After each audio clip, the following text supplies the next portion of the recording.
our first poem that is related with the syllabus of UP board, NCERT and CBSE board are all related with this poem. This is the first poem, Dust of Snow. Dust of snow. Dust means small particle. Small particle of snow means ice. The small particles of ice that is written by the poet of this poem is Robert Lee Frost. Robert Lee Frost. He got 4 times Pulitzer Prize in English literature. Now he was born. Now we are just about to tell something with like biography of Robert Lee Frost. He was born on 26 March 1874 and he was died 29 January 1963. I think this is a small biography that is related with the Robert Lee Frost. Now we are just about to tell you, this is the very first stanza of this poem, Dust of Snow. The way a crow swooped down on me, the dust of snow from the hemlock tree. And second stanza is present here, moved and saved some part of a day I had viewed. I think these are only 2 stanzas present in this poem. Okay? Now we are just about to explain into Hindi. देखें और समझें. Pome का जो नाम है dust of snow, इसका मतलब होता है बर्फ के छोटे छोटे कण या टुकड़े. बर्फ के छोटे छोटे कण या टुकड़े. नेम डस्ट में धूल होता है, बट आप यहाँ बोलेंगे बर्फ के छोटे छोटे टुकड़े. मैं आपको बताऊं, समराइज करूं अगर इस पोएम को, तो poet Robert Lee Frost was going from one place to another place. There was on the way there was a hemlock tree. Hemlock tree means a poisonous tree, जिसको और हिंदी में कहें तो धतूरा कहा जाता है.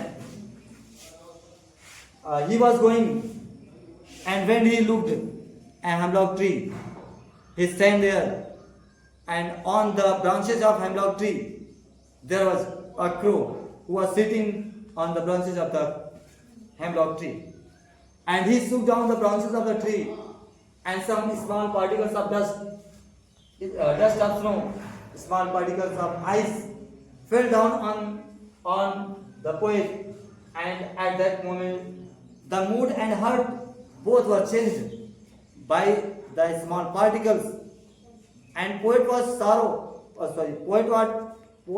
full of sorrow, his mind full of this sorrow. But after falling down the small particle of snow, his mind was fresh. It means उसका माइंड क्या होता है, दुख से हैप्पीनेस में चेंज हो जाता है, और वह अपने उस डे का some part of the day वह सेव कर लेता है. तो ये आपका समराइज था. बट अब एक एक लाइन में देखता हूँ. That way a crow shook down on me the dust of snow from the hemlock tree. Poet Robert D Frost खुद रास्ते से जा रहे थे और रास्ते में एक हेमलॉक ट्री था, और उस हेमलॉक ट्री पर एक क्रो बैठा हुआ था. उसने उसकी ब्रांच को हिला करके डस्ट ऑफ स्नो को, मतलब बर्फ के छोटे छोटे टुकड़े को, पोएट के ऊपर, ऑन मी का मतलब यहाँ मी का मतलब पोएट है, पोएट के सिर के ऊपर ऐसे छोटे छोटे टुकड़े को उसकी ब्रांचेस को हिला करके, मतलब हेमलॉक ट्री के ब्रांचेस को हिला के गिरा देता है. और फिर होता क्या है उससे? सेकेंड स्टेज में इसका आंसर लिखा गया है. ये तो एक्टिविटीज है और यहाँ सेकेंड स्टेज में इसका आंसर है. क्या आंसर है? Has given my heart a change of mood. इस पार्टिकल से, स्मॉल पार्टिकल ने क्या किया? पोएट के माइंड को, हार्ट को पूरा चेंज कर दिया. पोएट पहले दुखी था, लेकिन अब वह हैप्पीनेस की तरफ चला जाता है. And save some part of a day I had dude. जो मेरा दिन खराब होने वाला था, व्यर्थ होने वाला था, ड्यूड मीन्स होता है वर्ष, खराब होने वाला था, वह दिन का जो सम पार्ट था, कुछ भाग जो बचा हुआ था, वो हमारा क्या हो गया, शेप्ड हो गया। पोएट ने शेप्ड कर लिया। शेप का मतलब वह दुखी था, अब वह हैप्पीनेस में चला गया, खुश हो गया, प्रसन्नचित हो गया।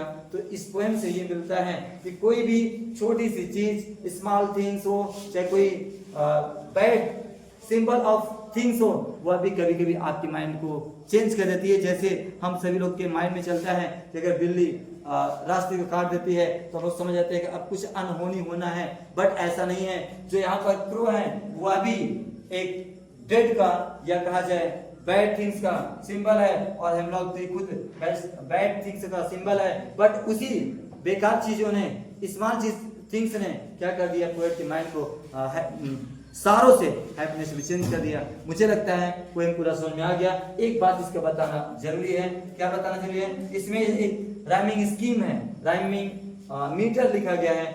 डब्ल्यू देखिए यहाँ पे है, डब्ल्यू यहाँ पर है, ये यहाँ पे है, ये यहाँ पे है। जब आप पढ़ेंगे क्रो, सुनो, एक जैसा बोलने में आता है, इसको अपने मन से राइमिंग स्कीम बनाई जाती है। अगर डब्ल्यू को हम ए मानते हैं और इसको बी मानते हैं, तो यहाँ फिर डब्ल्यू रिपीट होगा और यहाँ बी रिपीट होगा। इसका मतलब जो राइमिंग स्कीम बनेगी वह ए बी बन रही है। अंतिम वाले पे देखेंगे अगर, तो यहाँ टी है, इसका मतलब इसको अगर हम सी मानते हैं तो ये आपको डी मानना होगा, और ये सी हो जाएगा, फिर ये डी होगा, मतलब सी डी और सी डी। ये राइमिंग मीटर है, जिसको आपके परीक्षा में पूछ सकता है इस पोएम में कैसे इस्तेमाल किया गया है। पोएट की बात करते हैं, कोई छोटे से पोएट नहीं है, ये बहुत बड़े पोएट है। मुझे लगता है ये बातें आपको समझ में थोड़ी सी आगे, इसको भी पढ़ेंगे तब हर्ट, पार्ट और मूड, रूड तो बोलने में एक जैसा आएगा। इसको राइमिंग वर्ड कहा जाता है, और राइमिंग स्कीम या राइमिंग मीटर इसको लास्ट में लिखने के लिए जाता है। तो thank you for watching this video, और हम मिलते हैं नेक्स्ट पोएम के साथ।